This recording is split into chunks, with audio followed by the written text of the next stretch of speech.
J'aurais peut-être dû y réfléchir un peu plus avant de prendre la décision de partir. Je pensais ne plus l'aimer suffisamment. J'avais l'impression que le temps avait atténué ces fortes émotions que j'éprouvais pour lui. Je pensais trouver peut-être mieux ailleurs, alors que depuis le début, ce qu'il y avait de mieux se trouvait juste sous mes yeux.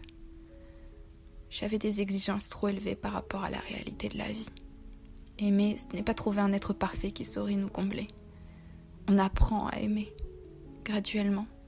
L'amour, c'est découvrir l'autre sous tous ses aspects, les plus piteux comme les plus merveilleux, et c'est l'aimer encore plus que la veille. Je n'avais pas compris ça à l'époque. Et maintenant, tout ce qu'il me reste, c'est un cœur rempli de regrets. Quand j'y repense, de mon côté, j'ai presque été soulagé. Comme si la personne qui me retenait séquestré venait d'enlever elle-même le poids qui me pesait. Ça peut paraître bête pourtant. Je suis heureux qu'elle ait décidé de partir de son plein gré. On n'avait plus la flamme, elle avait changé. Elle était devenue beaucoup trop jalouse et possessive, et j'étais même pas encore sûr que je l'aimais. Alors pourquoi je ne lui avais rien dit? Je sais pas, j'étais peut-être lâche. Trop lâche pour lui faire du mal. Alors je supportais ces crises de colère qui se multipliaient, là où se cachait pourtant tant de tendresse. Notre histoire s'était effacée bien avant qu'elle y mette fin, mais j'étais heureux, car j'ai pu apprendre à revivre, à recôtoyer de nouvelles personnes sans culpabiliser, sans avoir cette impression qu'elle m'observait. Au final, la fin d'une histoire n'est pas toujours plus triste que l'histoire en elle-même.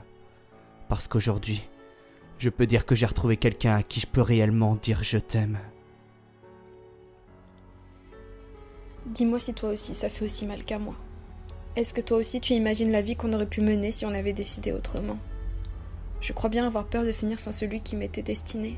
Je crois bien l'avoir laissé filer comme une pauvre conne qui ne savait pas ce qu'elle ressentait. Après l'avoir fait souffrir, je ne peux pas lui infliger la souffrance de mon retour. Je ne peux que le regarder s'épanouir avec une autre, et ça me tue. Mes larmes brûlent mes joues, ma gorge est en feu et j'ai l'impression que mes regrets me tuent lentement mais sûrement. Pardonne-moi, toi qui avais tout donné pour moi. Je suis condamnée à ne pouvoir qu'imaginer les 1001 possibilités qu'on avait de vivre heureux. Honnêtement, je ne sais pas si j'arriverai à t'oublier. Oui, je sais, c'est bête, c'est pourtant moi qui t'ai quitté, mais j'ai raté, j'ai déconné. J'aimerais tout recommencer et te rendre heureux. Je n'ai compris que maintenant que tu étais ce qu'il y avait de mieux pour moi, et que je ne retrouverai jamais plus ça dans quelqu'un d'autre que toi. En fait, je me sentais presque pas normal de pas déprimer. J'ai eu mon moment de nostalgie, mais je crois que celle qui me manquait, c'était la fille si souriante qui me donnait des éclats dans les yeux et faisait pulser mon cœur à 1000 à l'heure à nos débuts. Pas la personne qu'elle était au moment de me quitter.